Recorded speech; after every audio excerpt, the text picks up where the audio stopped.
جو آدمی قرآن کریم سے منسلک نہیں ہوا، چاہے وہ مسلمان ہو چاہے کوئی بھی ہو، جو قرآن سے منسلک نہیں ہوا وہ یہی رہ جائے گا، وہ دنیا میں ہی رہ جائے گا، یعنی جہنم میں رہ جائے گا، جنت میں جانے والا نہیں۔ اس لیے کسی نہ کسی طریقے سے ہمیں اس رسی سے اتصال کرنا ہے، اس سے منسلک ہونا ہے۔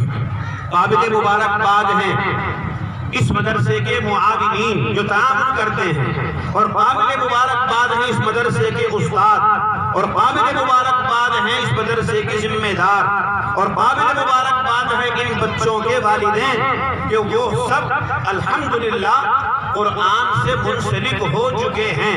انہوں نے اللہ کی اس رسی کو پکڑ لیا ہے، انشاءاللہ وہ جہنم میں جانے والے نہیں ہیں، وہ جنت میں جانے والے ہیں۔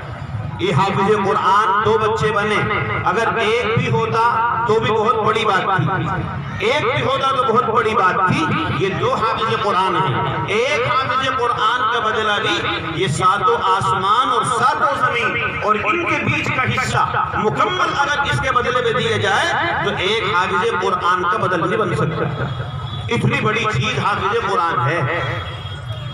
اس کی تفصیل میں جانا نہیں چاہتا، وقت نہیں ہے، اس لیے سب ارادہ کرو اور نیت کرو کہ انشاءاللہ ہم اب خود بھی اور اپنے بچوں کو بھی اور اپنی بچیوں کو بھی انشاءاللہ قرآن کریم سے منسلک کرنے کی نیت کرتے ہیں، ارادہ کرتے ہیں، اور ہم ہر بچے کے ذہن اور دماغ میں قرآن کریم کو انشاءاللہ بسا کر رہیں گے۔ کہو انشاءاللہ۔ اب ہمارے پاس بھی تھوڑا سا وقت ہے، اس کے لیے آپ حضرات